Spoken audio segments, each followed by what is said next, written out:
Hola, mi nombre es Paola Pérez Valencia y junto con mis compañeros Osvaldo, André y Gilberto, llevaremos a cabo nuestro proyecto final en donde construiremos un detector de lluvia con transistores.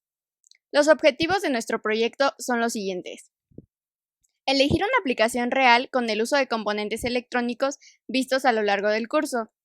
Comprobar el funcionamiento de un transistor BJT funcionando como interruptor dentro de la electrónica digital.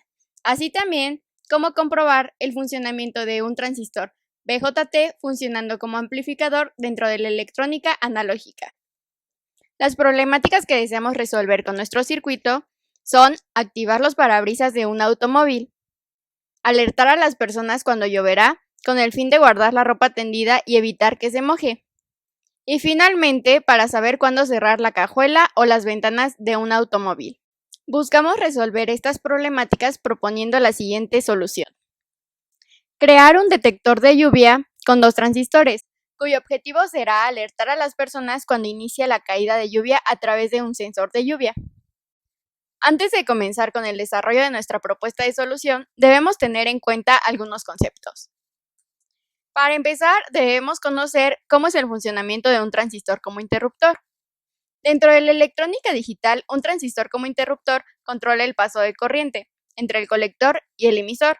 Por lo tanto, sabremos que cuando el interruptor se encuentre en 1 o en estado de alto, el transistor se encontrará en la región de saturación.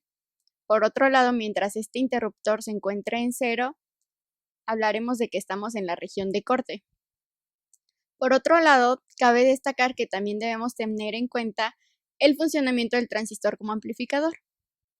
Dentro de la electrónica analógica, una pequeña corriente de base permite pasar una corriente entre el colector y el emisor mucho más grande.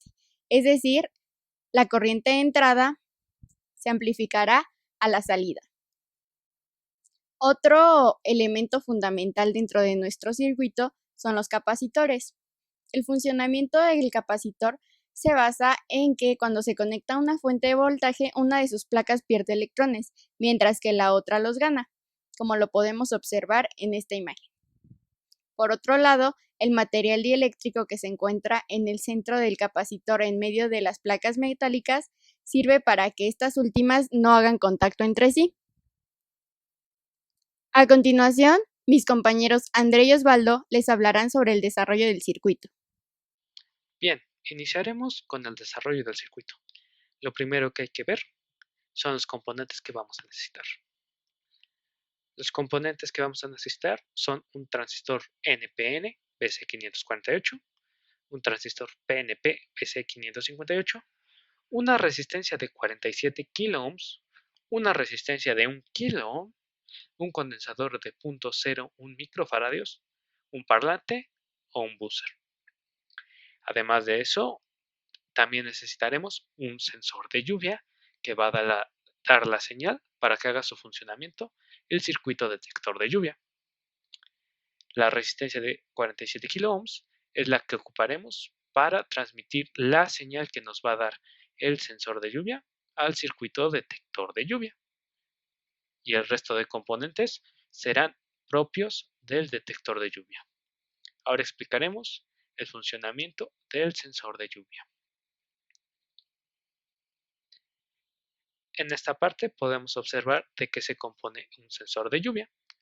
Es un temporizador 555, aquí lo tenemos, 2 capacitores, una fuente de alimentación, usualmente es de 5 volts, porque esa es la señal que vamos a ir pasando como salida, y 2 resistencias. Estas 2 resistencias son para un circuito armado, pero el sensor, en su funcionamiento real, estas 2 conexiones estarían directo a un embudo. ¿Y por qué a un embudo? Por la conducción. Vamos a aprovechar la cualidad del agua de conducir electricidad y cuando se junte la suficiente agua en dicho embudo, o sea, cuando ya se note una caída de agua constante, hará que pase la corriente. El valor de la resistencia prácticamente se anulará y hará un paso de corriente que activará las señales en alto del temporizador 555. Mientras no tenga la suficiente, no dará en alto.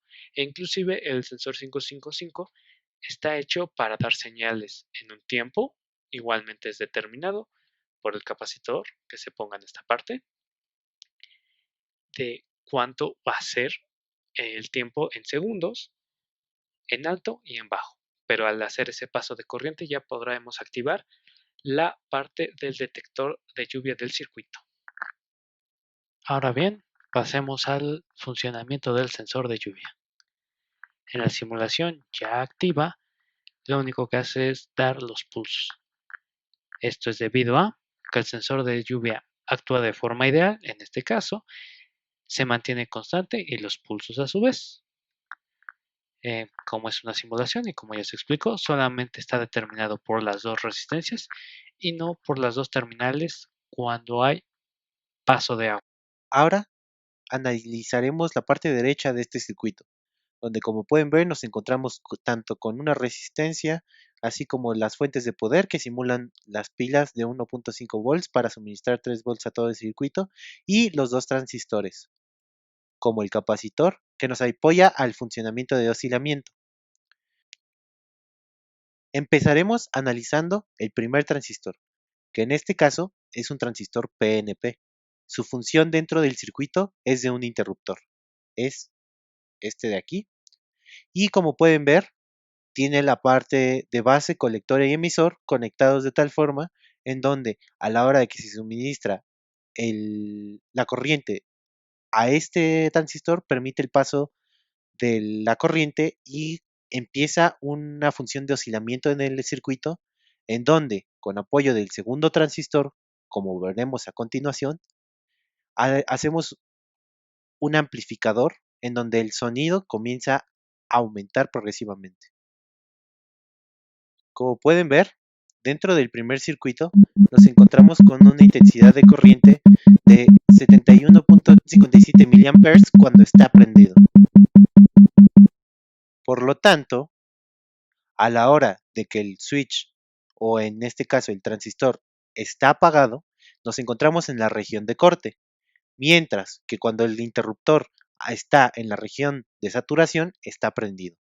Ahora analizaremos el segundo transistor, que es bastante importante dentro de este circuito, que es el transistor NPN. Su función dentro de este circuito es la de un amplificador. Es este marcado y como pueden ver, estas son las patitas que a la hora de armarlo físicamente podríamos ver cómo conectarlo. Ahora veremos un poco la función de este circuito. Como pueden ver, el buzzer está sonando, que es justo este de acá en esta parte, y se prende y se apaga ya que está con apoyo del temporizador, que es como la simulación de que está lloviendo o no. Cuando llueve, manda la alarma. Y como pueden ver, tenemos las corrientes. La corriente de emisor es sumada por la base y la del colector. Por lo tanto, está funcionando como un amplificador. Y bueno, en términos generales, para entender o terminar de entender este circuito, podemos saber que es un oscilador de audio. Está compuesto por dos transistores, el NPN y el PNP, que en conjunto forman un amplificador. Estos dos transistores generan la señal de salida y lo hace oscilar. ¿Qué significa esto? Que como antes mencionado, es como un loop. No, el circuito constantemente está retroalimentando su alarma para que de esta forma se module el tiempo que para alarmar al usuario acerca de que está lloviendo. Gracias a esto tenemos que con la resistencia modulamos la frecuencia del sonido, o sea, qué tanto va a, a sonar dentro de la lluvia, y cuando las primeras gotas tocan la lluvia, la resistencia disminuye y el oscilador entra en acción. O sea, la única forma de la que este circuito se puede activar es con la parte anterior donde el sensor de lluvia es activado. Ahora mi compañero Gil les dará la conclusión de esta práctica. Como conclusión, tenemos que después de haber realizado el circuito, fue posible observar el comportamiento de varios de los componentes electrónicos vistos durante el semestre, lo cual ayudó a entender mejor tanto su funcionamiento como también de qué formas podemos encontrarlos en el campo laboral e inclusive día a día.